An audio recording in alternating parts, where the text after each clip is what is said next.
So during the panoramic era, we went through this whole phase of watching 2 Ghibli movies every single Friday on our little Discord server. There actually are so many movies, and I feel like a lot of people are really familiar with mostly Miyazaki's works, but there are other directors that was tied with Ghibli. I was pretty well versed and I watched a whole bunch of Ghibli movies already, but there are a whole lot that I actually just watched for the first time during that time. My memory of them is very, very, very limited. I will try my best with this little tier list. First movie, Nausicaa, The Valley of the Wind. Nausicaa, The Valley of the Wind was actually my very first Ghibli movie ever. Watched it when I was a kid, and this girl that came over to my house was like, let's watch these movies. And at the time, I didn't know what anime was anime. I just knew, oh, this kind of looks like Inuyasha, because I was a huge Inuyasha fan. I have a core memory of like the part in the movie where there's like the golden field, but it's like the little dingling, not dinglings, what the frick? It's like the little like hands of like the alien monster guy. And then like the music in the background's like la la la la or whatever. I'm like, wow, that's so beautiful. I think this has to go. It's an S for me. I would say the music was beautiful. I remember watching it again and being like, whoa, like the music is so like 80s. In my head, I feel like disco. Just the animation, the art, and just the concept of the whole story was like so amazing for its time. Next movie, Castle in the Sky. Castle in the Sky was actually one of the ones that like I never watched until like we binge watched a whole bunch of anime during the panoramic. And honestly, this movie was so beautiful. I love the concept. It's a little cliche, like, oh, like, you know, she's some important girl and this bad guy like kidnaps her and they're like,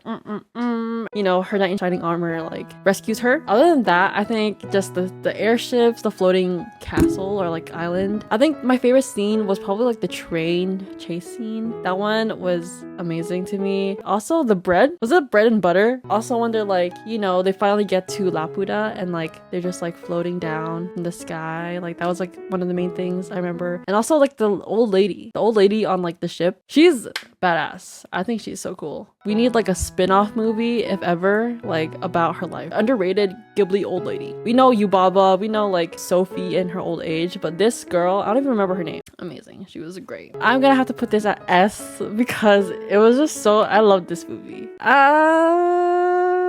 Maybe even before Nausicaa for me. I think Castle in the Sky was so beautiful. There's not much thought put into this tier list other than like vibes, okay? Just my vibes. So next one is My Neighbor Totoro. My Neighbor Totoro. I feel like Totoro is like Ghibli mascot. Everyone loves him. Cutest big boy ever. I do think it was like, okay, it's good for kids. It's kind of scary too because like the little sister got lost. And I have a little sister, Joy. And like if I was like the older sister and I lost Joy, I'd be like, yo, where you at? I think Totoro is like an okay movie. It's like nostalgia, but it's like not the best, but I think it's amazing for kids. I would put it like at a B. It's good, but it's like not amazing. Next movie, Grave of the Fireflies. I remember watching this for the first time and listen.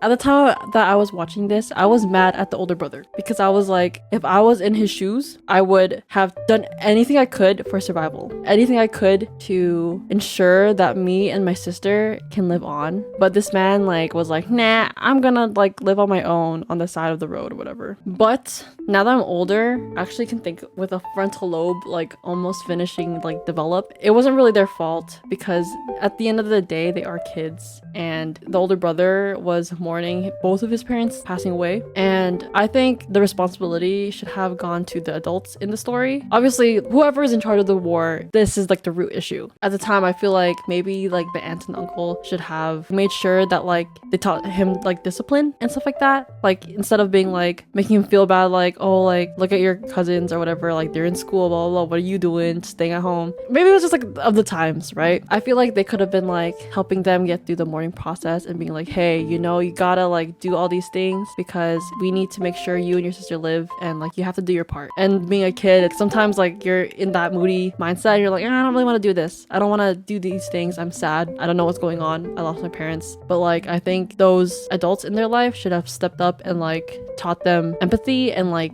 discipline. Now I'm like, this was sad. Here's the Fireflies, I think, was so freaking sad, kind of gut-wrenching. It wasn't really my favorite movie personally, but I think it does highlight important topic about kids who are affected in war and what could have happened. I think this was a great way to show that through a story. I don't really know where to put this, I'm not gonna lie. I would probably put it at A or B, maybe like A, because it does highlight such an important topic. Next movie is Kiki's Delivery Service. So Kiki's Delivery Service, I feel like, is another iconic Miyazaki film. Obviously, it highlights the story of you can have a passion in life, but then sometimes when you turn that passion into a job, into a means of living, it will like take that passion and rip it out of your soul, and then you become sad. You're not doing it because of like happiness, you're kind of like also like prioritizing like, it's a job, I need to live somehow. Aside from the main message of the story, I think it was like so beautiful. Like, I love Gigi, such an amazing cat. I love him, he's so cute. Kiki kind of like just growing up. Also her man's, I think his name is Tombo, I don't really remember. It's so freaking cute. I think Kiki's Delivery Service was a great movie. I would say Kiki's an A for me, but before Grave with the Fireflies. Next movie is called Only Yesterday. Only Yesterday is basically a story that follows this girl in her late 20s or like early 30s. She kind of goes back to her homeland, and we kind of learn about like agriculture and the farming life, as well as we follow this girl's life growing up. It's very educational, I think. I don't really remember, but I do remember it being really cute at some points. I really like the moments when she was like a little kid. We get to like see her life as like a schoolgirl, the things that she experienced. I think there are really cute moments, but I think overall it was just like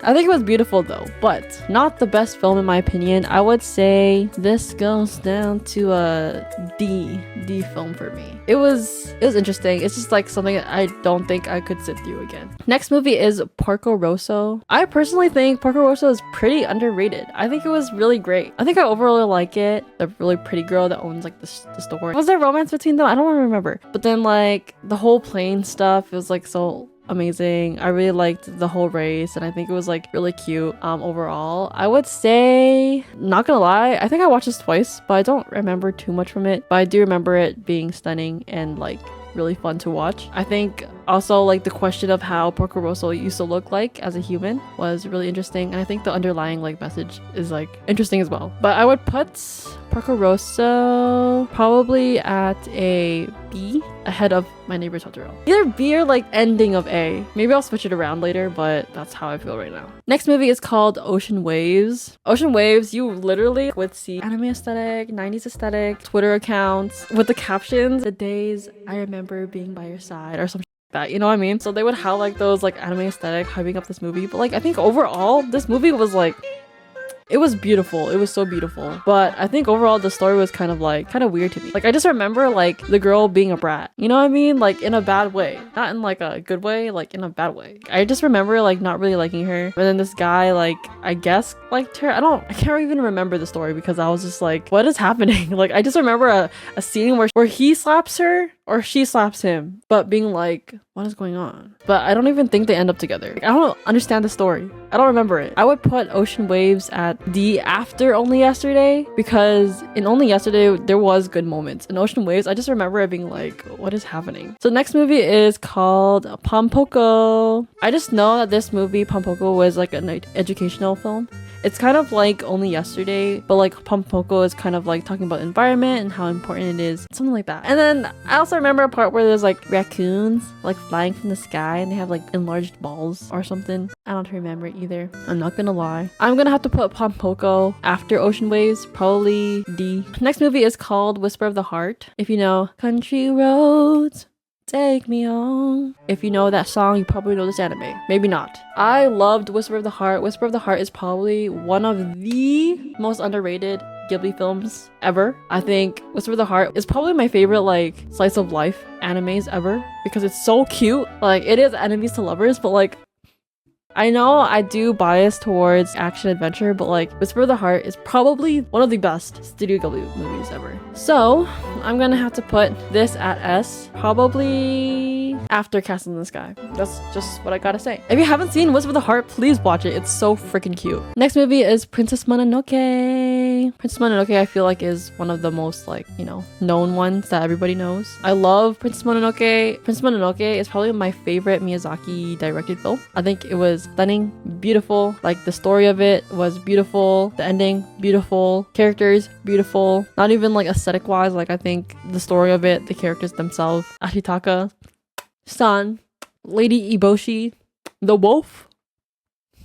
Beautiful. I don't even know what to say. Like, I don't have much to say about it because I feel like if you watch Princess Mononoke, you'll already know it. For me, number one. Okay, next movie is My Neighbours the Yamadas. It's kind of like as if like it was like a TV show, but like they put all of the episodes together. So there's like different arcs and it follows like a really cute family. It doesn't really follow the traditional Studio Ghibli art style. It's like very different. It's like if it was like a comic book. And I think it was like really cute. I don't remember too much of like a specific story, but I do remember like it's kind of like a sitcom like American film, if that would make sense. And it follows just family and like you see mother things, father things, typical kid, and like just like cute adventures that they go through as a family. I think it was pretty good, not bad. I would put a C. Okay, Spirited Away. If you've watched Ghibli, you've probably seen Spirited Away. Like the number one Studio Ghibli movie, I think. I don't even have anything to say either. If you watched it, you watched it. Like, you know. Music, beautiful. The story, beautiful. I just remember it being so scary. Like, it was also like so fun. And I just loved the ending. How like they didn't like end it off like, you know, like being enemies, even though like she had to freaking child labor herself, like work. But like she ended up being like, bye guys, thanks for the adventure. I remember when she chose like the right pigs, I was just like, yes girl, yes. So cute, love it. I would put Spirit Away, it's like 1 or 2 for me. I'd probably put it at 2. So iconic, beautiful, love it. Next one is The Cat Returns. I feel like The Cat Returns is another like underrated Ghibli movie. The Cat Returns is so fun. Just don't think about it too much. And you kind of like fall for the Baron a little bit. You know what I mean? At the end of the movie, you're like, wait, that's a cat though. But then you're just like, but the Baron, you know? I just think overall it's such a great film. I don't know, I just think it was so unique and I loved it. I would put Cat Returns. Personally, I think I would put it like here. Next movie is Howl's Moving Castle. I think during the panoramic era, I feel like everybody watched Howl's Moving Castle because of Howl and everything. Howl's Moving Castle also was like a nostalgic one for me. I think it was like my second Ghibli movie that I've watched. Either Princess Mononoke or like Howl's Moving Castle was. And it's just like such a big impact in my life. I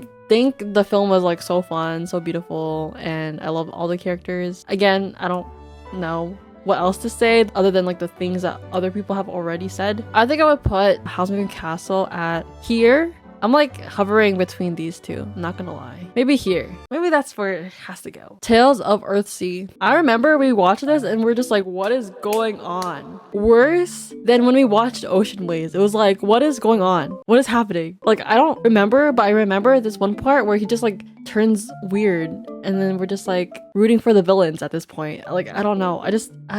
I don't have anything to say. I think it was beautiful, yes, but like it was, I'm sorry. Like I know Miyazaki's son made this film, but like it was just, I get it. You know, I get it. Okay, next one is Ponyo. Ponyo, I would say beautiful film again. Amazing for kids. I think the story was like so good. I think it was such a fun film. Also one of like my biggest nightmares. Like I think like dystopian world where like natural disaster, all that stuff. I'm so blessed that those things don't happen here where I live. But like flooding or like a tsunami is like so scary to me. It's like terrifying. Seeing like the aftermath of like, you know, everything being flooded, like Ponyo and like Sosuke just like on their little boat, like going on an adventure was like so cute. The ramen, iconic. Ponyo's parents, love that. Love them. Sosuke's mom, literally MVP, best mom ever. Amazing. I would say it's an A for me, probably before Kiki's. Next one is The Secret World of Arrietty. I remember when this one came out, like on Disney. It's probably like one of the most stunning